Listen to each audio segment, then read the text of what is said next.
So it is my great pleasure and a sincere honor to welcome to the stage someone who I know is going to thrill you and entertain you with his tales about how the internet has changed emergencies. I need a very, very loud EMF welcome for Ben Proctor.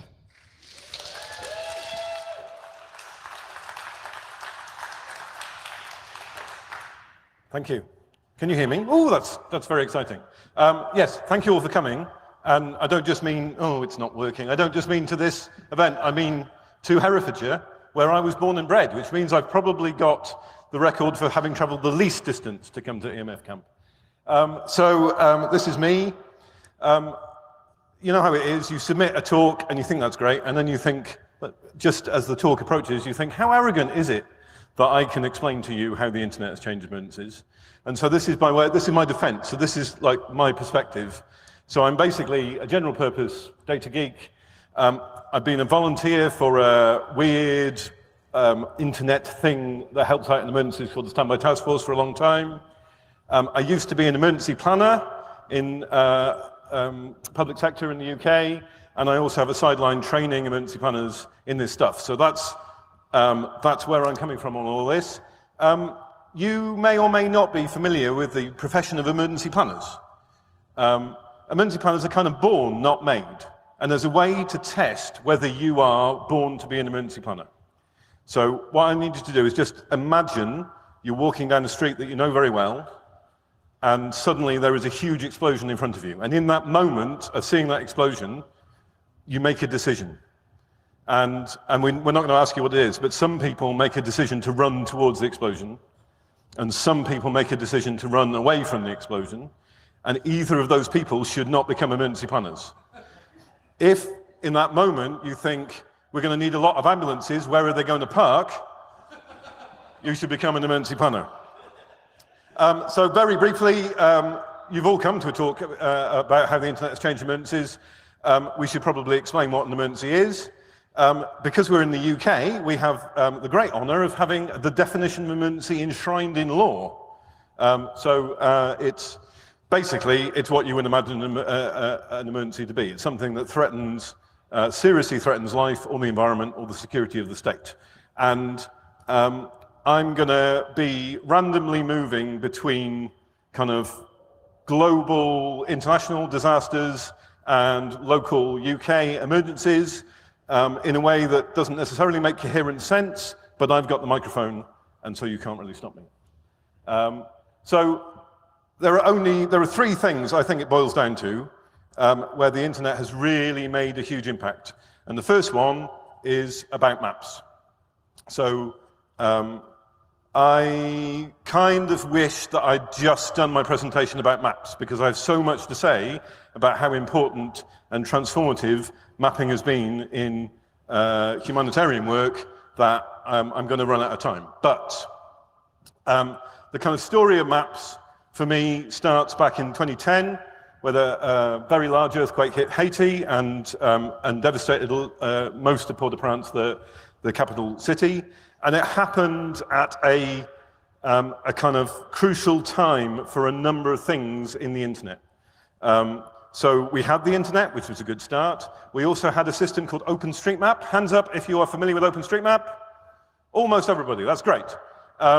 So that's a wiki for maps, which was started in 2004, and its original intention was to provide a license-free alternative to state mapping, which was usually locked up and expensive. But very quickly, people who got involved in that said, well, this could be really useful in like emergency response humanitarian work. So there had been a long drive to make use of it. But then, and there had been OpenStreetMap kind of deployment around humanitarian stuff before this point. What was really different here, I think, was this was very significantly reported in America. So for all sorts of reasons, this got a lot of attention in the US. And so you have now OpenStreetMap, which is kind of available and ready to be used for mapping in disaster zones. And then you have Americans who have a lot of data that could be useful from suddenly paying attention to what's going on in Haiti. So these people are search and rescue teams. After an earthquake, one of the first things that happens is search and rescue teams from around the world get on planes and they just fly into the area. And at this point, when they fly into Port-au-Prince, it's in Haiti, which is incredibly poorly mapped. The developed world is incredibly poorly mapped. So it's not necessarily that big a deal, because if there's a collapsed building, you can go and start digging in it. But how do you know whether you're digging in the right place? How do you coordinate with a load of other teams, all of whom are from outside of Haiti and don't know the names of the streets? So maps are a really crucial way to communicate. But like I say, Haiti, very poorly mapped. But because the Port-au-Prince earthquake, I've got a clicker, but it doesn't seem to be clicking, sort of caught the attention of, I think, a lot of Americans. There was a sudden explosion around the world of people saying, let's get on to Openstreetmap and let's start building a map on the fly so that people have some data there. And so you had these crisis camps, often in universities. They happen around the world. At the time, I think we were really proud that there may have been 1,000 people involved in this sort of mapping action, which seemed, like in 2010, that seemed like, wow, how many people, like now, the OpenStreetMap community can mobilize that sort of number just like that. And then what you got on the ground was, over the course of days, that's 10th of January, that's basically what appeared on OpenStreetMap, and Google Maps was very similar. And then by 12th of January, you start to get that more. And then by the 5th of February, you get like proper, hard, really, really high quality mapping. And there were some other things, like it's not just OpenStreetMap. There's a long-standing group called Map Action, who actually fly into disaster zones and start to generate maps for people. Like having the mapping data in the internet isn't sufficient. You need to get it into the hands of people on the ground. But really, from this point, I think the humanitarian world woke up to the fact that there was this amazing source of data, and they started to make a lot more use of it, demand a lot more. So this was Typhoon Haiyan, which was one of a couple of typhoons that threatened the Philippines in short order. And these are each of these squares is a change set, so it's basically an edit that's been made to the map. These were edits that were made in the days leading up to Haiyan hitting the Philippines. And by 2013, this had become kind of a normal response of the OpenStreetMap community, that where a hurricane or a disaster threatened, they would get online and they would start building a map so that they didn't have to do it after the fact. They could do it. It would be there available from that moment. But even then, that's a kind of limited value, because you're still doing it at the last minute. You're remote. You don't know what the names of the streets are from a satellite. You can see that there is a street, but you don't know what it's called. And so it's this. The community has now moved into this really excellent project. And if you've got any interest in this area, helping out with missing maps is like the best thing you could do. And essentially, it started with British Red Cross, American Red Cross, and Médecins Sans Frontières, and they've identified high-risk areas that are poorly mapped, and they're encouraging the community to get out there and map them early, but they partner with people on the ground, which is partly for practical reasons. So, like, people on the ground can go around and tell you and tell you what buildings are called, what the names of streets are, but also there's a potential ethical problem with a load of people sitting in the West with satellites paid for by the West creating maps of other people's countries. And so the more we can do to kind of engage the people on the ground, the better. So Missing Maps is a great project, and now OpenStreetMap really is the best mapping for much of the world. So this is a city in Tanzania. There's I don't know anything about Tanzania. I just thought I'd pick a city. You'll see that Google Maps actually has, a reasonable amount of data about that city, but there's a lot more granular data in OpenStreetMap. And that's pretty common wherever you go across the world. And this is roughly the same view in two different renders. So one of the beautiful things about OpenStreetMap is you get hold of the actual data, so you can create your own maps for your own purposes. So the bottom is the standard map, which you would just see on OpenStreetMap.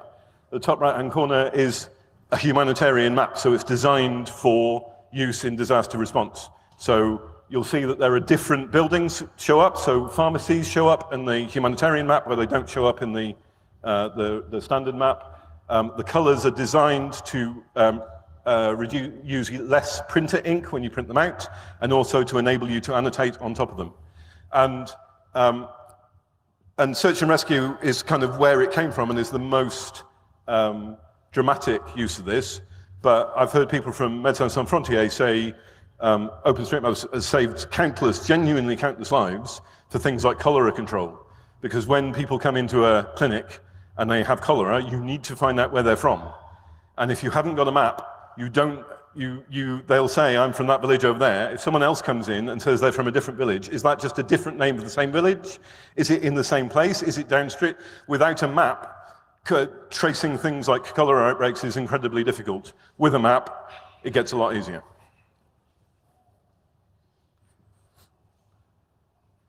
I put this in just to show that it's not just maps. Despite my enthusiasm for humanitarian Openstreetmap team, I volunteer for a different group, and we essentially try and put data on top of the maps that Openstreetmap have built. This was a project we ran with the World Bank in 2015 after TC-PAM had hit Vanuatu. Vanuatu is a really remote set of Pacific islands, essentially, and tropical cyclone went through several of the islands and did an awful lot of damage. One of the things I did not know about international humanitarian response is the first people in and tends to be the fundraisers. So there isn't a big pot of international money sitting around for international, certainly for places like Vanuatu. So the first people in go in to do undertakings to assess the need for money so that they can go to global donors and ask for money to go and fix that. And so one of the things that commonly is done is a rapid damage assessment. So you go in and you work out which buildings are totally damaged, which buildings are partially damaged, so you get some idea of how many people are homeless and how much it's going to cost to rebuild. That's rapid damage assessment, takes 6-8 weeks, typically. In Vanuatu, it takes a lot longer because it's a long time to get there. So as an experiment, the World Bank paid some drone pilots to go and overfly the area. And they took side-on images and they took top-down images. And the top-down images we gave to OpenStreetMap, and the side-on images we tagged. We got volunteers on the internet to tag every building. And so red tags are total damage, amber tags are partial damage, and blue tags are not significantly damaged. That was the most tedious. It was just in the terrible balance point between you had to have meticulous attention to detail, but it's incredibly repetitive. But it meant that we could do a rapid damage assessment in about a week, and most of that was getting drone pilots onto Vanuatu and then getting the data out so that we could see it, because Vanuatu is not well connected to the internet. And there's been quite a lot of work to try and build machine learning into this sort of tool, and I've seen some experiments in the Houston floods, where I don't know if they were used by the agencies, but there's certainly people were using this sort of approach, but with machine learning applied to it, to do rapid damage assessment. So maps. Maps are a big positive that the internet has had. The second really big impact, I think, is citizen self-organizing. So UNHCR do quite a lot, so United Nations High Commission for Refugees, they do quite a lot of work trying to understand the needs of refugees and internally displaced people. One of the things they say is that amongst the most asked questions when people present at refugee camps and IDP camps is, do you have Wi-Fi? And is there somewhere to charge my mobile phone? And where do I get a SIM card? And those are typically asked before, do you have food and water?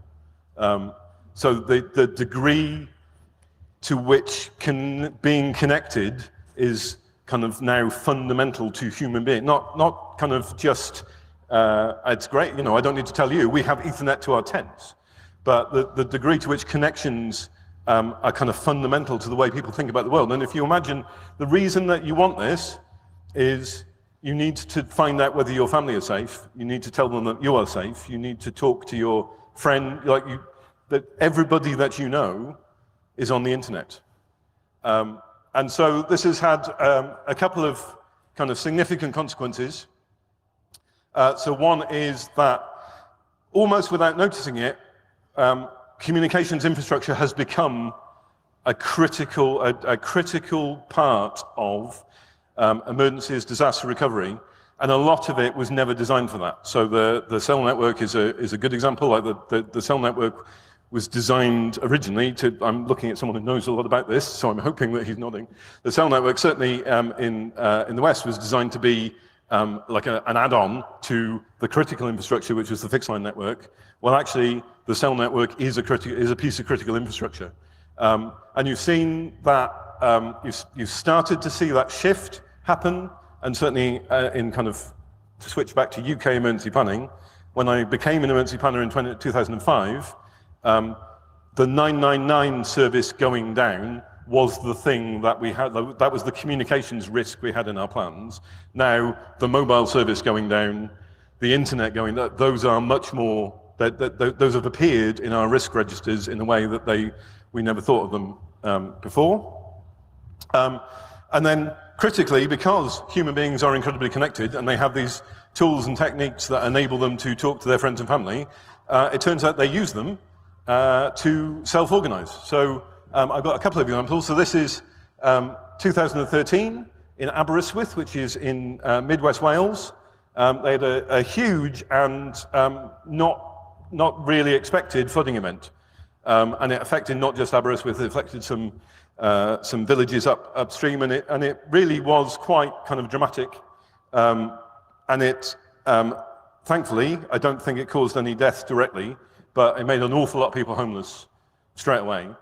And without really the official authorities being aware, the people of Aberystwyth started to decide that they were going to sort stuff out. They were going to offer, like you see this a lot, people offer temporary accommodation to each other, they offer Wi-Fi, they offer power, and what's kind of worrying from the kind of state responder point of view is how much faith can we have in these people? Like, how safe are you going to the house as a friend of a friend of a friend on Facebook? Would you not be better going to the leisure centre and keeping on a camp bed, which is the thing we have in the plan for you? And that's actually no longer a relevant question, because it turns out this is just what happened. Like, this is so the question has shifted from 2013, where Ceredigion Council were going, is this right? Is this safe? To we need to give people sensible advice, because this is the way that people respond to emergencies. And I find it quite sort of kind of life-affirming. Like, almost always in emergencies, disasters, human beings in large numbers go and help each other out. And they, when they do it on the internet, you can see it, but they do it anyway.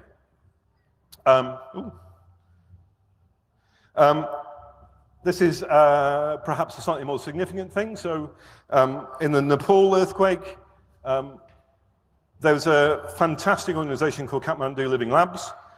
They were part of the Openstreetmap community, so they were mapping Nepal locally as, on Openstreetmap, because they could see that it would be useful. And because they were there and doing that, when the earthquake struck, they suddenly kind of turned into this hub for community action. And they used this tool, which is used a lot, even though it's horrible, called Ushahidi. So Ushahidi was originally developed for election monitoring, or post-election violence monitoring. And actually, I don't think it's got a great UI, but lots of people know how to use it. It's free, and what it enables you to do is take public reports on a map. So one that we worked on in Nepal, there was an orphanage full of 50 children, and they're not there anymore. Does anyone know where they are? Is a thing that you can put on a map, and then you can track comments and workflow against that report, and then someone can close it down. So say that that's been resolved. And Kathmandu Living Labs set up an Ushahidi instance. This was towards the kind of end of that deployment. So where it says 1,015, that's 1,015 reports of something that needs attention. And then with almost all of those, there was a response and triaging. And this is all happening at a kind of citizen-to-citizen level. The state, and to a large extent, the humanitarian responders who go into disaster zones, weren't really engaging with that. So part of what my volunteer group do is to try and help humanitarian responders understand that this is a significant thing. But again, I think this is because like Aberystwyth is in the West, and it's nice and rich, and it's not totally surprising that people go onto Facebook and they try and help each other out. Nepal is not rich, and yet they use this kind of these free but kind of cutting-edge bits of technology to self-organize kind of significant humanitarian response.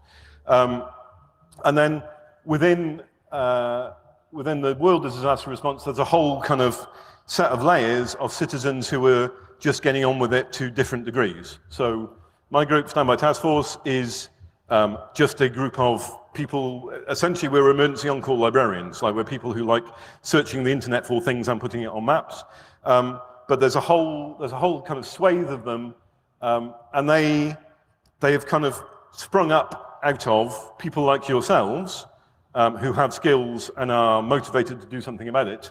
And rather like the Kathmandu Living Labs problem, the people who expect to be doing something about it don't really know what to do with these weirdos who appear on the internet and start. And so the UN has set up a thing called the DHN, the Digital Humanitarian Network, to try and provide an interface between the weird, we call them VTCs, volunteer technical communities, but these kind of weird, amorphous, citizen-led, self-starting technical groups who actually have high levels of capability, but don't know anything about humanitarian response, and the people who are on the ground trying to kind of install clean water and all that stuff. And so if you're inspired to do any of this stuff, find yourself a DHN group and join it.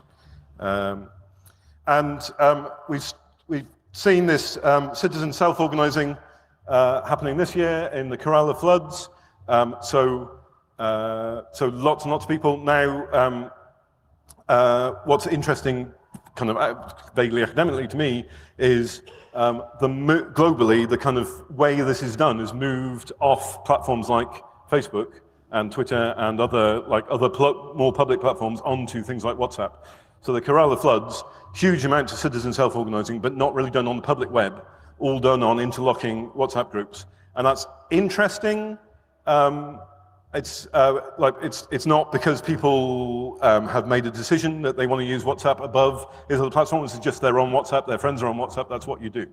I think I'm running out of time, so we also now, I need to explain very briefly, even though I'm running out of time. So you know how it is, you have a set of slides that you've used a few times. This is the slide that I always use to talk about Converging Volunteers. So this is the 2014 floods in Somerset, but it's a picture of the Prime Minister of the time visiting, and I just couldn't put a picture of David Cameron up. I just couldn't do it, so I had to replace him with a penguin. What we have in the UK and around the world is this idea of convergent volunteers. So not just people getting online, people organizing online and then going to places. And this is such an issue, it's of such significance that there's now UK government guidance to all the local public sector bodies about how you should think about convergent volunteers. So the Somerset floods, thousands, possibly tens of thousands of people turned up in Somerset, which is great, but it's not clear that they were necessarily very helpful. But that's not necessarily, that might be because they were not directed to helpful things to do. Who's watching my time? I got out, all right. And then the third bit is, which I've kind of alluded to, is formal organizations of people who expect to be doing this stuff. I find there's a lot of friction as the internet changes the way that they think stuff. So dramatic one that UK citizens may remember is 2011, we had riots in cities in England. There were lots of causes for the riots, but one of the things that was very significant was people used messaging platforms and social media platforms to organize, coordinate, to work out where the police were so they could go into other places. And the police did not expect that at all. They were not geared up for that. Even though it wasn't the first time it happened, they still hadn't noticed. And you'll now, like, policing has attitude to online social networking is completely transformed in the UK since then. So neighborhood policing is really emphasizes getting out into virtual communities because they don't want to be in the stage where citizens are kind of organizing to riot and the police have no idea of what's going on. And a significant phenomenon that I guess has always been there with emergencies, but the internet puts it on some sort of drug that accelerates things a lot. Speed is rumors. So people, it's a weird phenomenon, but in emergencies, people kind of seed the internet with rumors, false rumors, and not usually. Not with any, don't seem to have any sort of political agenda. That's just a thing that people do. And often these rumors don't go anywhere. But sometimes the rumor will capture kind of a sense of where people are, and then it gets spread very widely, and it seems to cause a lot of unsettling. And this was, again, another example of the riots. So when the riots spread to the centre of Birmingham, someone tweeted a picture of this, which is, if you know the centre of Birmingham, it's a huge metal bull outside the bull ring, which has had its head taken off by the rioters. And this was incredibly widely shared and caused, I think, people to be very worried because it just sort of encapsulated this idea that the police had lost control of the streets. And yet, A, how would they get the head off a bronze statue? And B, it was, you could see from, if you knew anything about Birmingham, you could see from the shops behind that this was an old photo that had been photoshopped. And one of the interesting things is that the community in Birmingham, the online community in Birmingham, scotched that rumour very quickly, but the rumour kept coming back on an 8-hour cycle because people who were not online when the rumour was originally scotched logged on, saw the image, went, oh my God. And that is a thing that certainly in the UK, agencies don't know what to do about that. Do they leave it because the community will sort it out? Should they say it's not true? 5 minutes. Okay, that's great. That's totally on plan. There isn't half my presentation yet to go. And just on the edge there, I'm really just sharing my pain. So I used to work for Herefordshire Council as a comms officer. A few years ago, someone returned from Sierra Leone, felt a bit ill, went into a GP walk-in clinic in the centre of Hereford, and said, I've just come back from the Ebola area and I'm feeling ill, and which he shouldn't have done. So that person shouldn't have done that. They should have phoned up and said, I'm feeling a bit ill. But then the walk-in clinic didn't do what they should have done, which is say, go home and phone us. They evacuated the walk-in clinic and put up a sign saying, and left this potential patient in there and put up a sign saying suspected Ebola case. So it became quite a significant rumour. And the frustration for me was the public health people who knew what they were talking about were absolutely clear right from the start that there was very little chance that this was really Ebola, but they wouldn't say it because they have to go through a set of protocols, which is fine unless you live in Hereford when there's a sign outside the GP surgery going, Ebola has come to the... and so this friction of the people who are supposed to look after you in emergencies interacting with what's really happening in emergencies is a kind of ongoing problem. This, I will tell you very quickly. So one other thing we haven't really come to terms with is bad actors in these networks. So this was in 2011. You may or may not remember that there was a NATO bombing campaign in Libya. My volunteer group worked for the UN privately to map what was going on and provide that information to the UN so that they could plan a humanitarian response afterwards. It became clear very quickly that people sympathetic to the Gaddafi regime had infiltrated our network because we never gave any thought to operational security, and in fact we still don't really know how to handle operational security, and they were trying to manipulate the information that was on there, and that was back in 2011, and that was before we knew about what Russia were up to, and we don't know how to deal with bad actors trying to influence our normal discourse. We really don't know how to deal with it in an emergency or a disaster. It's an issue. That's an example there. So, how the internet's changed emergencies. Maps are better, and maps save lives. Maps are the thing. It's made communications infrastructure critical. It's enabled citizens to do things they never could before. But we're experiencing this friction with kind of established organizations and their normal way of working. And what could you do about it? If this has inspired you, if you ever do anything with geodata, do it with OSM. The more people work with OSM, the better OSM gets for the world. And a lot of the missing map stuff relies on a thing that was developed in the UK for a completely different purpose called the walking papers. And so if we develop things here, they can have unforeseen benefits around the world. If you have tech skills and you want to help out, join a DHN partner organization. And if you can work out how to fix Twitter and Facebook, that would be great. That's all I have. Thank you very much.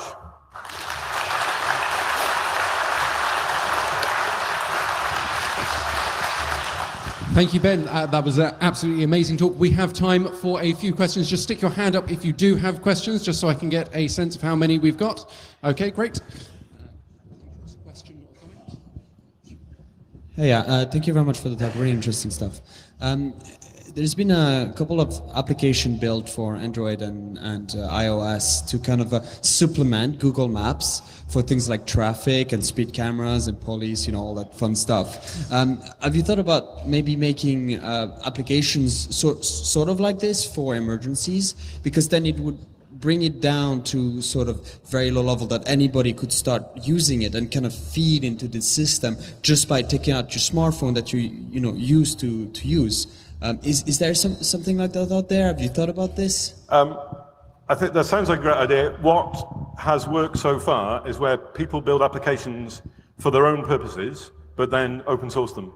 So like Ushahidi is a critical kind of tool for citizen self-organizing, but it wasn't built for that purpose. And so the Birmingham, the Mappa Mercia Openstreetmap group is building exactly what you described. They're building kind of traffic data into Openstreetmap in Birmingham. And I think we should focus on building applications that have a use now and let people who need them get hold of them when they need them, rather than trying to guess what application might be useful in the future, if that makes sense. What about emergencies, like disasters? So I guess. What about emergencies like disasters and? So I guess my experience is in a disaster, people reach for the tools that they are familiar with and some tools that other people are familiar with.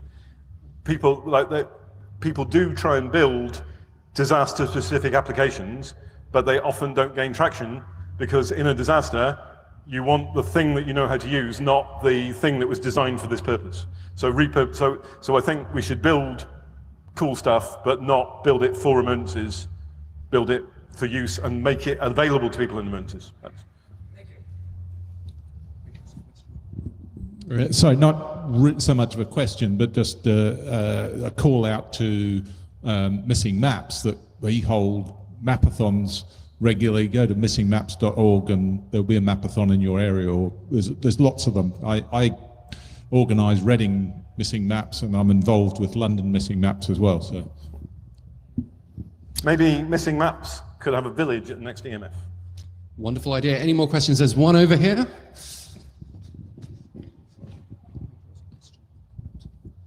Hello, it's just interesting hearing about Aberystwyth since me and my friend were staying there at the time.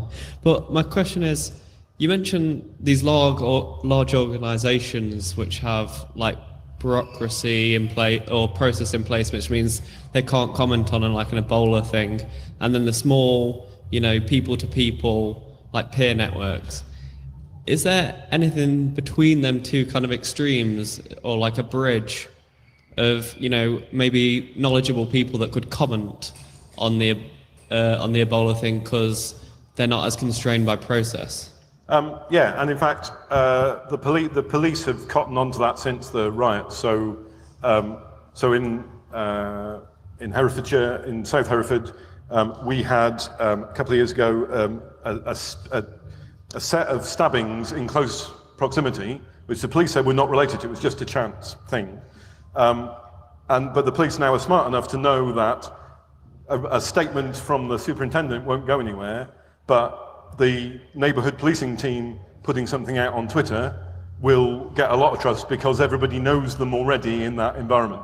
And so it isn't that, so that's the message for, I think, for formal organizations is you need to join the net, like the world is not as you think it is. You need to join the network. And then we need public health professionals in the network that people know and trust. That's fantastic. A huge round of applause for Ben.